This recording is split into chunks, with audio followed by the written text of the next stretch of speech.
ராதே கிருஷ்ணா. இன்றைக்கி லன்ச் போட்டிருக்கேன். அதில் என்னென்னங்கிறது தனித்தனியாக ஒன்று ஒன்றா சொல்கிறேன்னு சொல்லியிருக்கேன். அதுதான் இது வந்து கொத்தமல்லி தொக்கு. முதல்ல என்ன பண்ணுங்கோ, நிறையா கொத்தமல்லி வாங்கிக்கோங்கோ. கொத்தமல்லி வாங்கிட்டு புதினா வேணுனாலும் சேர்த்துக்கலாம், உங்கள் இஷ்டம். இல்லை புதினா தனியாகவும் பண்ணலாம், கொத்தமல்லி தனியாகவும் பண்ணலாம், கருவேப்பிலையும் இந்த மாதிரி பண்ணலாம், மூணையுமே பண்ணலாம். இது என்னென்னா கொஞ்சோண்டு வந்து கொஞ்சம் இது இருக்கணும், அது பேர் என்ன, உளுத்தம்பருப்பு இருக்கணும். பட் ஆனால் இவங்க கொஞ்சம் கம்மியாக போட்டிருக்காங்க. பட் பரவாயில்ல, இதுவும் நல்லா தான் இருக்குது. ஆனால் இன்னும் கொஞ்சம் உளுத்தம்பருப்பு போடணும். அது எவ்வளோ போட்டாலும் கொஞ்சோண்டாயிடும். நான் இப்போ கொஞ்சோண்டு தான் வச்சுருக்கேன், மொத்தமும் வைக்கலை.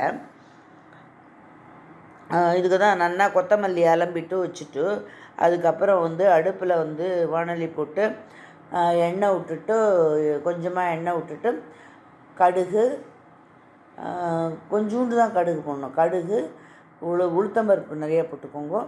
அப்புறம் தேவைக்கான மிளகா வத்தல், பெருங்காயம் இதில் போட்டுட்டு நல்லா வதக்கின்ட்டு நல்லா செவந்த உடனே ஆஃப் பண்ணிவிட்டு இந்த இதை போட்டு சும்மா லைட்டாக ஒரு வதக்கிடுங்க. தண்ணி விடக்கூடாது. தண்ணி விடாமல் மிக்சியில் அப்படியே அரைச்சேன்னா இது மோர் சாதத்துக்கு தொட்டுக்கிறதுக்கு, அதுக்கப்புறம் சாதம் கூட பிசைஞ்சு சாப்பிட்லாம். நல்லா சுட சுட நல்லெண்ணெய் விட்டு பிசைஞ்சு சாப்பிட்டேன்னா இது கெட்டியாக தான் இருக்கணும். கெட்டியாக இருந்ததுன்னா கெடாமல் நல்லாவே இருக்கும். ஆனால் ஃப்ரிட்ஜில் வச்சுக்கோங்க நிறையா இருந்தால்.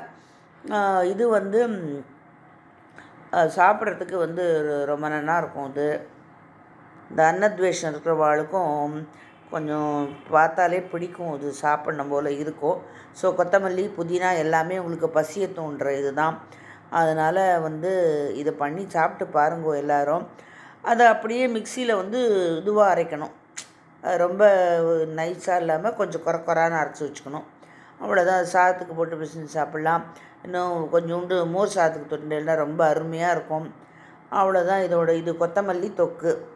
கொத்தமல்லி தொக்கு செய்யறதுக்கு வந்து கொத்தமல்லி நல்லா அலம்பி வச்சுக்கோங்க.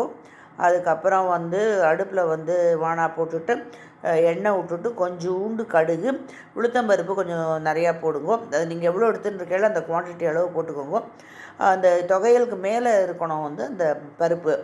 அதுக்கப்புறம் பெருங்காயம், மிளகா வத்தல் இது எல்லாத்தையும் போட்டு நல்லா வறுத்து எடுத்துட்டு கடைசியில் அடுப்பை ஆஃப் பண்ணிவிட்டு கொத்தமல்லியை போட்டுக்கோங்க. இதே டைப்பில் வந்து புதினா பண்ணலாம், அதுக்கப்புறம் கருவேப்பிலையும் பண்ணலாம், நம்ம இஷ்டம்தான். இப்போ இன்றைக்கி நான் பண்ணியிருக்கிறது வந்து கொத்தமல்லி தொக்கு. இது நல்லா ஆறினு மிக்சியில் 1/2 அரைச்சிக்கணும். அவ்வளோதான். தேங்க்ஸ் ஃபார் வாட்சிங் my channel and subscribe me. Radhe Krishna. நமஸ்காரம்.